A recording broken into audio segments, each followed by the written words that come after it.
Thank you very much, Ken Workington. And yes, indeed, we are joined by the American Viking, Trond Smedshammer, who's in the Sulky with us tonight. And we're glad that you're here. You're probably not, because you were hoping to be on a plane heading toward Norway for the Oslo Grand Prix on Sunday. But visa issues have kept you from getting there. Are you like a wanted man over there, or what's going on? No, I can go there. That's not a problem at all. It's just until I got my visa renewed, I can't come back.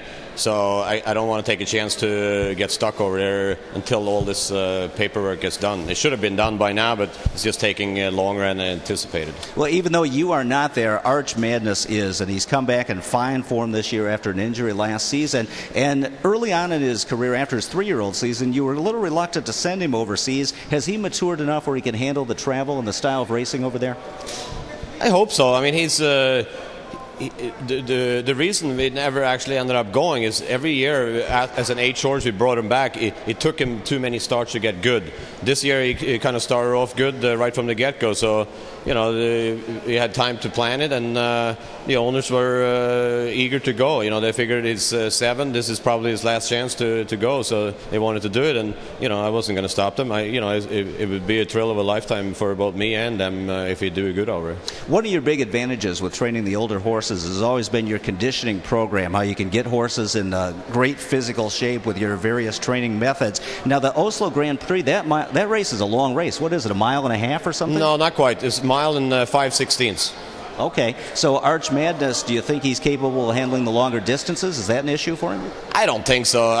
Most good horses I've been around are seeing they can handle that. It all depends of how obviously you got to drive them a little bit different, and it's a very competitive race, but I don't think there's one horse there that can dominate. I think racing luck is going to decide who wins. So the distance, I don't think it matters so much. Now, Arch Madness is not always the easiest horse to drive. He can get up in the rigging a little bit. You've got Bjorn Goop handling him. Will he train him before he races, or will he get familiar with him? No, he'll probably warm him up the last trip. The drivers already, they like to go the last trip with him. But he's actually not a tough horse to drive. He's usually 2 fingers when it comes to race time. But the warming up is the biggest issue with him. He can get grabby.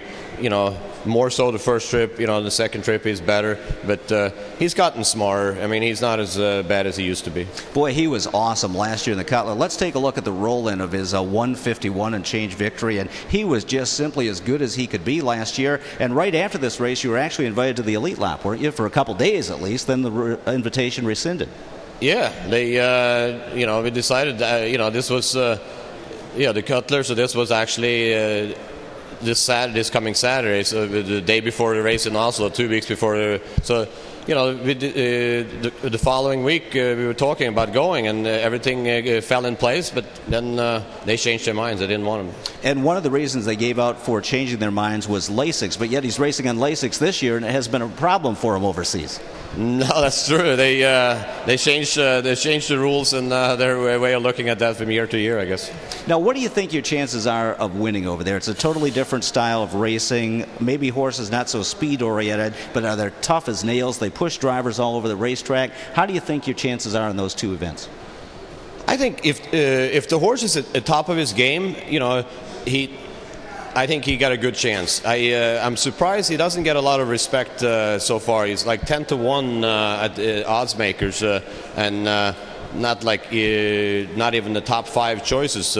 But I think if he, obviously he hasn't peaked yet, and this horse, when he peaks, he's super good. And I'm hoping he will peak over there and show his best performances. If he shows a performance like he did in the Cutler and that mile at Pocono last year, I don't think they'll touch him. Definitely not in the Elite Club. Well, let's take a look at this year's Cutler final coming up on Saturday night. And the way the elimination, or the prep, I should say, went, you might wish you had Arch Madness in here because the big guns kind of fell apart. What are your thoughts early on this year of the top free-for-allers? Looks like Lucky Jim is struggling. And enough talk, you just never know what you're going to get from him. No, it's early in the year for these horses. Lucky Jim, he came off a break at Chester and requalified. That track doesn't suit that horse. He never liked Chester. I don't know why he broke here the other day. and enough talk. Like I said, you never know. But it's early in the year. Sometimes he's good his first start. Sometimes I don't know. He certainly was way under par. So yeah, I wish it would have been nice to have a horse in that field. Now, what do you think of the mare, Buckeye St. Pat, taking on the boys? They've kind of stayed away from the male rivals for the most part, but looks like this could be her year, at least early on. Well, your horse is overseas if she's 100%. Yeah, I don't know.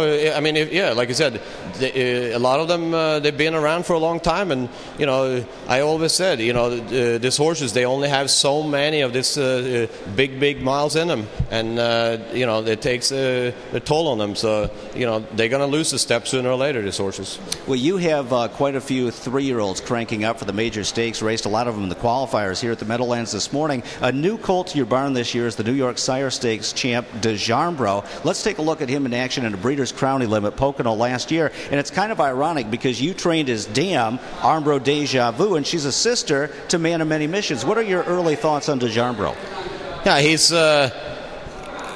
obviously, it was a horse I didn't know much about. I watched him race in New York and had to be impressed by him, but he's been training back good all winter, and I tried to qualify him last week without hobbles, but he kind of got a little grabby and ran up on Brian in front of me, but so I put hobbles on him, and he was good today, but he's going to go to Vernon next week, and he's not staked to Hambo, he's not staked to a lot of the big races, so he's going to have to race a lot in New York, and that's probably another reason why you should keep the hobbles on. But he's certainly an interesting horse. There is enough big races anyway without the Hambo, and you got the Canadian Trotting Classic and races like that.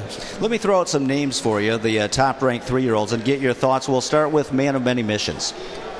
Yeah, Man of Many Missions did something unreal there in Pocono last year, and that's. If he comes back sound and healthy, he's certainly a horse with a scary engine. And the most consistent colt last year was probably Tactor's colt, Pastor Stephen. Yeah, he was. He was the most consistent one. Those top 3, Blue Porsche, Pastor Stephen, and Man of Many Missions, they obviously were a notch better than the rest, but Tactor's horse was definitely the most consistent one all year. And probably, if you believe in how a horse finishes up his season, Blue Porsche finished as strong as anyone, kind of broke loose at Lexington, then he was excellent up in Canada.